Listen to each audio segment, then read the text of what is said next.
Chevy has officially unveiled the brand new 2023 Colorado lineup. Now this truck is fully redesigned inside and out, and boy did it need it. Alright, so the previous generation Colorado was very soft and forgettable. Finally, Chevy got it right and designed this truck in such a manner that even at first glance, I kind of thought maybe it was a redesigned Silverado.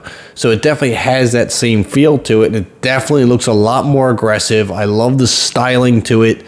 It just, I don't know, I just feel like they finally got it right. I want to know what your thoughts are first before I get into specs and details of the overall design of the truck. I think they hit the nail on the head here. I really do. I think it's much needed design. So I'm really happy to see Chevy really stepping it up and competing more with the likes of the Tacoma and the Frontier, and the new Ranger that's coming out also has a much more aggressive design to it. So it's good to see Chevy stepping up and really listening to the consumers, because I feel many were complaining that it was just, you know, again, soft around the edges. And of course, the interior was fully redesigned as well. This is also an area that definitely needed it. Again, like the exterior, the interior of the old Colorado was not aging well. There was nothing wrong with it. It just wasn't as nice as some of the competitors. Now, this one, big departure from the old model. It definitely is a lot nicer, a lot more up to date. The huge infotainment screen is definitely a plus. I love how it flows into the gauge clusters. Although it's hard to see, it looks like a lot of soft touch material. If you step back to a wider angle view, there is a lot of rectangular design going on, so it's not like very complex. It's a very simple design, and that's okay. It's a truck. I like simple. Simple for trucks is perfect. The center console where the gear selector is, I really like how it's kind of enclosed a little bit. You have nice, what seems to be padded area. I'm sure lower trim levels won't be padded. It'll be more hard plastic. The upper trim levels will probably have a nice padding there. But I think it's a really nice design. Again, I want your thoughts on all this. Do you like the design of the new Colorado? Now for what I think we've all been waiting for, and that is going to be the trim levels, and more importantly, the powertrain that's going behind this. Now we have a whole new trim level for the Colorado this year. Now we will have the WT, the LT, the Z71, and the ZR2, much like before, but now we're going to get the addition of the Trail Boss model. Now each of these trim levels are going to have something completely different to offer, but they're all going to have the same engine. There's not going to be any engine options like there was before. There is no Duramax anymore. There is no V6. All Colorados are going to be offered with the same 2.7 liter 4-cylinder turbo that you would see in the Silverado. Now there will be 3 different tunes and horsepower and torque outputs depending on the model that you get. So let's go over the engine options first and what trim levels you'll get. Now the WT and the LT trim levels will come with a base model tuned 2.7 turbo that will put out 237 horsepower, 259 pound-feet of torque, with a towing rating of 3,500 pounds. Now that's going to be standard. Now the WT and LT will also have an optional 2.7 liter turbo plus. Now that'll bump your horsepower to 310 and bringing your torque all the way up to 390. That is a huge jump.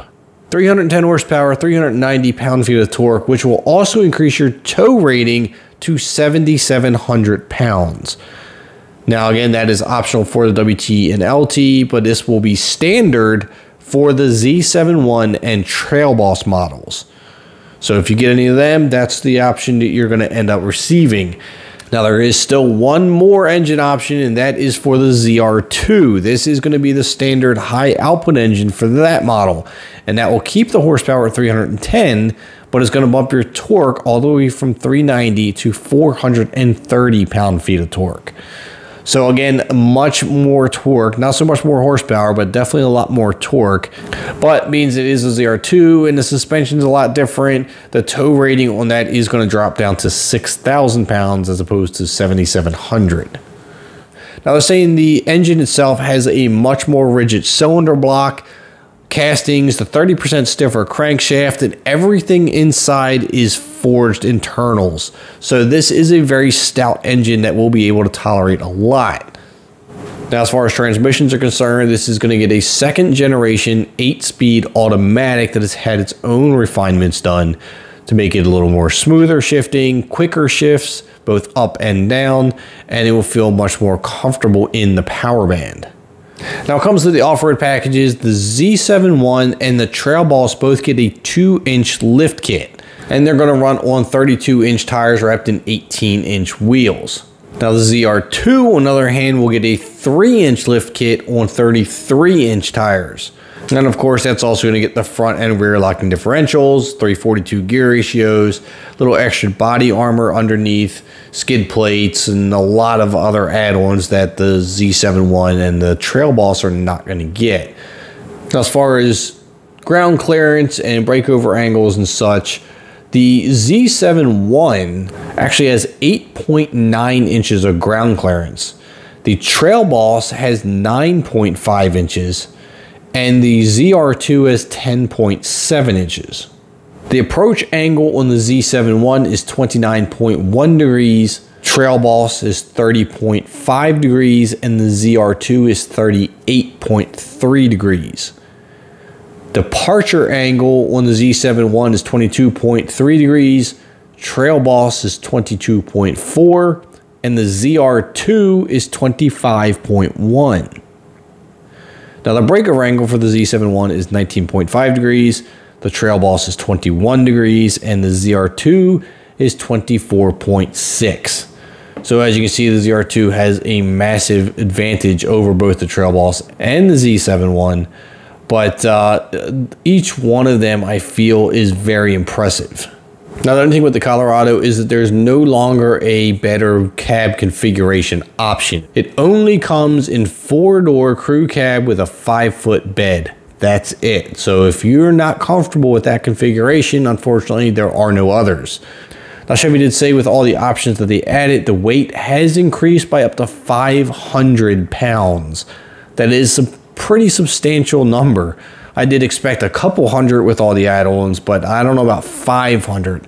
That is a lot compared to the competition. So although those horsepower and torque numbers may sound really impressive, some of it might have been negated by the extra weight. They're saying the new ZR2 can weigh up to 5,298 pounds. So that's pretty hefty for a mid-sized truck. Now, there is a ton of other features and options that I can go over at a later date, but I don't want to make this video too long. But let me know what you think so far of the new Chevy Colorado lineup. Leave your thoughts and comments down below. Hit that like button and subscribe button on your way out, and we'll see you in the next upload.